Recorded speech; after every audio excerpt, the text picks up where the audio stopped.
Hello friends, എല്ലാ കൂട്ടുകാർക്കും ഇന്നത്തെ പുതിയൊരു വീഡിയോയിലേക്ക് സ്വാഗതം. ഒരു കൊച്ചു വൺ ഡേ ടൂർ പ്ലാൻ ചെയ്യുന്ന ആൾക്കാർക്കായിട്ട് തിരുവനന്തപുരം ജില്ലയിലെ ഏതാനും സ്ഥലങ്ങളാണ് ഇന്നത്തെ നമ്മളെ വീഡിയോയിൽ ഉൾപ്പെടുത്തിയിരിക്കുന്നത് കേട്ടോ. കരിക്കുക അമ്മയെ കണ്ടുകൊണ്ട് തന്നെ നമുക്ക് ആദ്യം യാത്ര തുടങ്ങാം കേട്ടോ. നമ്മൾ ശ്രീ പത്മനാഭ സ്വാമി ക്ഷേത്രത്തിൽ നിന്നും എത്ര കിലോമീറ്റർ ഉണ്ട്? ഏകദേശം 5 കിലോമീറ്റർ മാറിയാണ് നമ്മുടെ കരിക്കകം ചാമുണ്ഡി ക്ഷേത്രം സ്ഥിതി ചെയ്യുന്നത്. കേരളത്തിലെ അതിപുരാതന ക്ഷേത്രമാണ് കരിക്കകം ക്ഷേത്രം എന്ന് പറയുന്നത്. പാർവതി പുത്തനാറിന്റെ തീരത്താണ് ഈ ക്ഷേത്രം സ്ഥിതി ചെയ്യുന്നത്. ഇതുവരെയും വന്ന് കാണാത്ത കൂട്ടുകാർ നിങ്ങളുടെ ടൂറൊക്കെ പ്ലാൻ ചെയ്യുമ്പോൾ നിങ്ങൾക്ക് തിരഞ്ഞെടുക്കാവുന്ന നല്ല ഒരു തീർത്ഥാടന കേന്ദ്രമാണ് കരിക്കകം ചാമുണ്ഡി ക്ഷേത്രം എന്ന് പറയുന്നത്. അത്യാധുനിക രീതിയിൽ സജ്ജീകരിച്ച പാലവും ഇവിടെ നമുക്ക് കാണാനായിട്ട് കഴിയും കേട്ടോ. പിന്നെ നല്ല പാർക്കിംഗ് സൗകര്യമുണ്ട്, നമുക്ക് ആഹാരം കഴിക്കാനുള്ള സൗകര്യമുണ്ട്. അങ്ങനെയുള്ളതെല്ലാം ഇവിടെ ഈ ക്ഷേത്രത്തിൽ തന്നെ ഉണ്ട് കേട്ടോ. ക്ഷേത്രത്തിൽ നമ്മൾ വരുമ്പോഴത്തേക്ക് തന്നെ നമുക്ക് എന്ന് പറഞ്ഞാൽ അത് വേറൊരു ലെവലാണ്. നമ്മൾ ഈ ക്ഷേത്രത്തിൽ വന്ന് കയറുമ്പോഴത്തേക്ക് നമ്മൾ യാത്ര തുടങ്ങുന്നതിന് മുമ്പ് നമുക്ക് ക്ഷേത്രത്തിലേക്ക് വന്ന് ക്ഷേത്രം കണ്ടിട്ട് മനസ്സൊക്കെ നല്ല പോസിറ്റീവ് ആയിക്കൊണ്ട് നമ്മുടെ മൈൻഡൊക്കെ ക്ലിയർ ചെയ്തുകൊണ്ട് നമുക്ക് യാത്ര തുടങ്ങാം. ഓക്കെ. കരിക്കക ക്ഷേത്രമൊക്കെ കണ്ടിറങ്ങി അടുത്ത് ഞങ്ങൾ എത്തിയിരിക്കുന്നത് ഭീമാ പള്ളിയിലാണ്.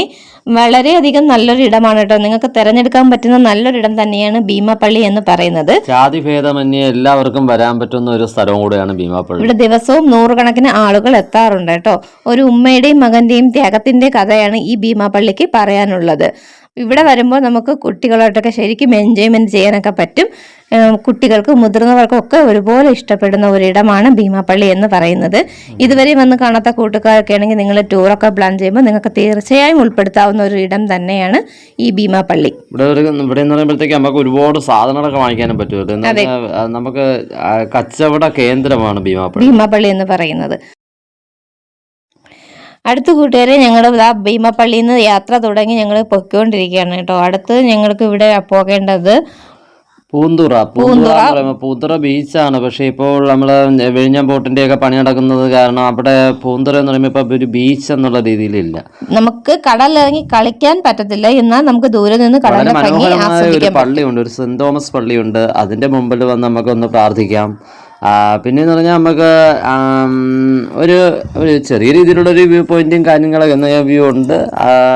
പിന്നെ നമ്മൾ കടലിൽ ഇറങ്ങി കളിക്കാൻ പറ്റില്ല. നമുക്ക് അവിടെ ഒരു കടൽ തിട്ട പോലെ ഉണ്ട് കേട്ടോ. അവിടെ നിന്നുകൊണ്ട് ആ തിരമാല വരുന്നതൊക്കെ കാണാം. പിന്നെ നല്ല കടൽ ഭംഗിയൊക്കെ ആസ്വദിക്കാം. നല്ല കാറ്റൊക്കെ ഏറ്റുകൊണ്ട് അവിടെ നിൽക്കാം എന്നുള്ളൂ കേട്ടോ. പിന്നെ ഏറ്റവും വലിയ എല്ലാ തരം മീനുകളും കിട്ടുന്ന ഒരു കടപ്പുറമാണ് പൂന്തുറ എന്ന് പറയുന്നത്. വൈകുന്നേര സമയങ്ങളിൽ വരുന്നതായിരിക്കും നല്ലത്. വൈകുന്നേരങ്ങളിൽ വരുന്നതായിരിക്കും. പിന്നെ ഇറങ്ങി കളിക്കാൻ പറ്റത്തില്ല കേട്ടോ. എന്നാലും കാണാത്ത കൂട്ടുകാർക്ക് തിരഞ്ഞെടുക്കാൻ പറ്റുന്ന ഒരു നല്ല സ്ഥലം തന്നെയാണ് പൂന്തുറ ബീച്ച്. കോവളം ബീച്ച് തിരുവനന്തപുരം നഗരത്തിൽ നിന്ന് 16 കിലോമീറ്റർ മാറി സ്ഥിതി ചെയ്യുന്ന അതിമനോഹരമായിട്ടുള്ള തീരപ്രദേശമാണ് കോവളം എന്ന് പറയുന്നത്. കോവളം ബീച്ച് വളരെ മനോഹരമാണ് കേട്ടോ. എന്ന് പറഞ്ഞാൽ നമ്മളിത് ഒരുപാട് ടൂറിസ്റ്റുകളൊക്കെ വരുന്നൊരു സ്ഥലം കൂടെയാണ്. ഇത് വളരെ ഈ കാണുന്ന മെയിൻ കോവളം ബീച്ചാണ്. ഇവിടെ എന്ന് പറയുമ്പോഴത്തേക്ക് താഴ്ച കുറവാണ്. നമുക്ക് വളരെ ശരിക്കും എൻജോയ്മെന്റ് ചെയ്യാൻ കഴിയുന്ന ഒരു സ്ഥലം തന്നെയാണ് കോവളം. ഈ കോവളത്തിനെ 3 അറ്റാണ് വേർതിരിച്ചിരിക്കുന്നത്. അത് നമ്മൾ വരും വഴിയെ പറയുന്നതായിരിക്കും. ഇതിപ്പോൾ മൂന്നാമത്തേതിൽ ആദ്യത്തെ സ്ഥലമാണ് കോവളം ബീച്ച്. അടുത്ത് തന്നെയാണ് കേട്ടോ ഇത്. നമുക്ക് അതുകൊണ്ട് തിരഞ്ഞെടുക്കാൻ പറ്റിയ നല്ലൊരു സ്ഥലം തന്നെയാണ് കോവളം ബീച്ച്. കോവളം ബീച്ചിന്റെ അടുത്ത് തന്നെയുള്ള അതിമനോഹരമായിട്ടുള്ള മറ്റൊരു കടൽ തീരമാണ് ഹവ്വ ബീച്ച് അല്ലെങ്കിൽ ലൈറ്റ് ഹൗസ് ബീച്ച് എന്നറിയപ്പെടുന്ന. നമ്മൾ അങ്ങോട്ട് ഇവിടെ ഒരു നല്ലൊരു വ്യൂ ടോപ്പ് പോയിന്റ് ഉണ്ടല്ലേ, ലൈറ്റ് ഹൗസ് ബീച്ച്. അതെ, ലൈറ്റ് ഹൗസ് ബീച്ച് ഉണ്ട്. ഇതിന്റെ 2 സൈഡിലും കച്ചവടങ്ങളുണ്ട്. കച്ചവടം എന്ന് പറയുമ്പോഴത്തേക്ക് വളരെ തുണികളൊക്കെ വളരെ അത്യാധുനിക രീതിയിലുള്ള നല്ല രീതിയിലുള്ള ഫാഷൻ രീതിയിലുള്ള ഒരുപാട് തുണികളുണ്ട്. ഇത് നമ്മൾ കടലിൽ ഇറങ്ങുമ്പോഴത്തേക്ക് എന്തായാലും തുണിയൊക്കെ നനയുമല്ലോ. അപ്പോഴാ നനയുമ്പോഴത്തേക്കൊക്കെ ഇടാൻ പറ്റിയ ഒരുപാട് നല്ല ലേഡീസിനാണെങ്കിലും ജെൻസിനാണെങ്കിലും പറ്റിയ ഒരുപാട് തുണികളൊക്കെ ഉണ്ട് കേട്ടോ. നമ്മൾ ഈ ഹവ്വ ബീച്ച് അറിയപ്പെടുന്നത് വിദേശികളുടെ ഫർദീസ എന്നാണ് കേട്ടോ. ഏറ്റവും കൂടുതൽ വിദേശികൾ എത്തുന്ന ഒരു ഇടമാണ് ഈ കോവളത്തെ ഹവ്വ ബീച്ച് എന്ന് പറയുന്നത്. പിന്നെ ഇവിടുത്തെ ഏറ്റവും വലിയ പ്രത്യേകത നിങ്ങൾക്ക് അറിയാമല്ലോ, ലൈറ്റ് ഹൗസ് ഉണ്ട്. വിഴിഞ്ഞത്തേക്ക് വരുന്ന കപ്പലുകൾക്ക് വഴി കാണിക്കുന്നതിന് വേണ്ടിയിട്ടാണ് ആ ലൈറ്റ് ഹൗസ് അവിടെ ഉള്ളത്. ലൈറ്റ് ഹൗസിൽ 5 മണി മുതൽ 5 മണി വരെയാണ് പ്രവേശനമുള്ളത്. അപ്പോൾ വരുന്ന കൂട്ടുകാർ 5 മണിക്ക് മുമ്പേ തന്നെ ചെറിയൊരു ടിക്കറ്റൊക്കെ ഉണ്ട്. ടിക്കറ്റ് എടുത്ത് വ്യൂ പോയിന്റ് കയറാവുന്നതാണ്. അവിടെ കയറിയാൽ നമുക്ക് മുകളിൽ നിന്നുള്ള മൊത്തം കടലിൻ്റെ ഭാഗവും നമുക്ക് കാണാൻ പറ്റുന്നതാണ്. കൂടാതെ തന്നെ അവിടെ ഒരു കൊച്ചു ദ്വീപും ഉണ്ടല്ലേ? അതെ, അവിടെ ഒരു ദ്വീപ് കൊണ്ട് കേട്ടോ, അതും കാണാം. ഹവ ബീച്ച് എന്ന് പറയുമ്പോൾ ഏറ്റവും വലിയ പ്രത്യേകത ഇവിടെ കരിമണലാണ് കേട്ടോ. പിന്നെ ഒത്തിരി ഡേഞ്ചറസ് ആയിട്ടുള്ള മേഖലയാണ് എങ്കിൽ തന്നെ നമുക്ക് ശരിക്കും എൻജോയ് ചെയ്യാനൊക്കെ പറ്റും. കുട്ടികളെയൊക്കെ ഒന്ന് നമ്മൾ ശ്രദ്ധിക്കണം എന്നുള്ളൂ കേട്ടോ. ഇപ്പം ഒരുപാട് സ്ഥലങ്ങൾ ഡേഞ്ചർ ആണ് എന്ന് പറഞ്ഞ് എഴുതി വെച്ചിട്ടുണ്ട് കേട്ടോ. അതുകൊണ്ട് ഇവിടെയാണ് വിശ്രമ ഇതുണ്ടല്ലേ, നമ്മുടെ സിനിമയിലൊക്കെ കാണുന്ന സ്റ്റൈലില് വിശ്രമ കേന്ദ്രങ്ങളൊക്കെ ഉണ്ട്. അതുപോലെ തന്നെ വിദേശത്ത് നിന്നൊക്കെ വരുന്നവർക്ക് താമസിക്കാനുള്ള റിസോർട്ട് സൗകര്യങ്ങളും എല്ലാം ഇവിടെ തന്നെ ഉണ്ട് കേട്ടോ. ഒരു ബാറുണ്ട്, എല്ലാ സൗകര്യങ്ങളും ഇവിടെ തന്നെ ഉണ്ട്. അടുത്ത് നമ്മൾ പോകാൻ പോകുന്നതെന്ന് പറയുമ്പോഴത്തേക്ക് സമുദ്ര ബീച്ച്. നമ്മൾ കോവളത്ത് തന്നെ ഉള്ള സമുദ്ര ബീച്ച്. ഇവിടെ നമ്മളൊരു KTDCയിൽ വലിയൊരു ഹോട്ടലൊക്കെ ഉണ്ട് കേട്ടോ. അപ്പോൾ ഇത് പോകുന്ന വഴിയുണ്ടോ, നല്ല വൃത്തിയുള്ള വഴി തന്നെയാണ്. പക്ഷേ ഇതല്ല, നമുക്ക് ഹൈവേ വഴി പോകാൻ വേണ്ടി നമ്മുടെ മെയിൻ ഹൈവേയിൽ നിന്ന് കയറി വരാൻ വേണ്ടിയും സമുദ്ര ബീച്ചിൽ വരാൻ വേണ്ടി വഴിയുണ്ട്.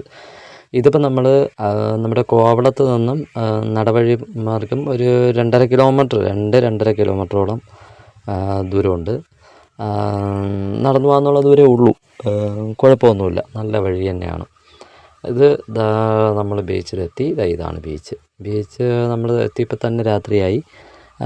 എന്നാലും നല്ല കളിക്കാനൊക്കെ, നല്ല കൊച്ചുങ്ങൾക്ക് ഓടി കളിക്കാനും എല്ലാത്തിനും നല്ല സൗകര്യമുണ്ട് കേട്ടോ. പിന്നെ ഇവിടെ എന്ന് പറഞ്ഞാൽ ഫോട്ടോ എടുക്കാനുള്ള സൗകര്യമുണ്ട്.